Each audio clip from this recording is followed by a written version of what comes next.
الله أكبر الله أكبر الله أكبر. അന്നപാനീയങ്ങൾ വെടിഞ്ഞും ആരാധനാ കർമ്മങ്ങളിൽ മുഴുകിയും നിരാലംബരെ സഹായിച്ചും നേടിയെടുത്ത ആത്മചൈതന്യത്തിൽ ഇസ്ലാം മതവിശ്വാസികൾ ഈദുൽ ഫിത്തർ ആഘോഷിച്ചു. വ്രതശുദ്ധിയുടെ നിറവിൽ സാഹോദര്യത്തിന്റെയും സമഭാവനയുടെയും സന്ദേശങ്ങൾ വിളംബരം ചെയ്യുന്ന ദിനമാണ് ചെറിയ പെരുന്നാൾ. പുതിയ വസ്ത്രങ്ങൾ അണിഞ്ഞും ഈദ്ഗാഹുകളിൽ പങ്കെടുത്തും മധുരം പങ്കിട്ടും സൗഹൃദങ്ങൾ പുതുക്കിയും ബന്ധുക്കളെ സന്ദർശിച്ചും വിശ്വാസികൾ ചെറിയ പെരുന്നാൾ ആഘോഷിച്ചു.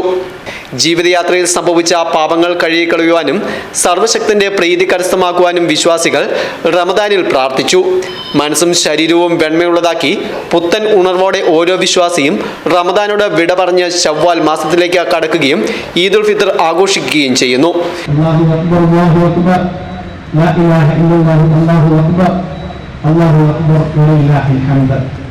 ഇതാണ് ഒരു വിശ്വാസിയുടെ ഈദ് ആഘോഷത്തിന്റെ ഏറ്റവും അങ്ങേ അറ്റത്തെ അതിർത്തി എന്ന് പറയുന്നത്.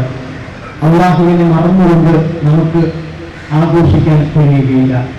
അള്ളാഹുവിനെ ഓർത്തുകൊണ്ടല്ലാതെ നമ്മുടെ ഒരാഘോഷങ്ങളുമില്ല, ജീവിതത്തിന്റെ ഒരു അമലുകളുമില്ല, ഇബാദത്തുകളുമില്ല.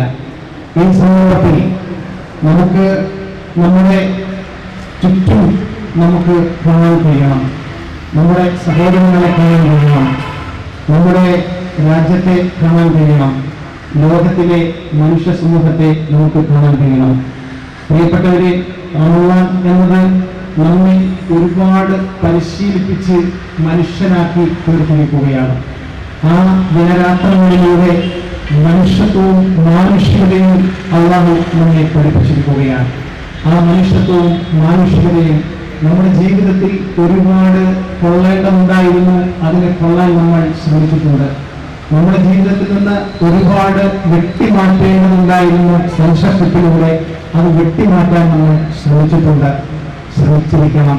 അതാണ് റമദാനിന്റെ ഏറ്റവും വലിയ പ്രത്യേകത. രാവിലെ 7 മണി മുതൽ പള്ളികളിലും പ്രത്യേക ഈദ്ഗാഹുകളിലും പെരുന്നാൾ നമസ്കാരങ്ങൾ നടന്നു. മുണ്ടക്കയം, കൂട്ടിക്കൽ, കാഞ്ഞിരപ്പള്ളി, എരുമേലി, പെരുവന്താനം, ഏലപ്പാറ, കട്ടപ്പന, കുമിളി തുടങ്ങിയ സ്ഥലങ്ങളിലെല്ലാം പെരുന്നാളിനോട് അനുബന്ധിച്ച് പള്ളികളിലും ഈദ്ഗാഹുകളിലും പെരുന്നാൾ നമസ്കാരങ്ങളും പ്രാർത്ഥനകളും സംഘടിപ്പിച്ചു. News bureau, Mundakayam.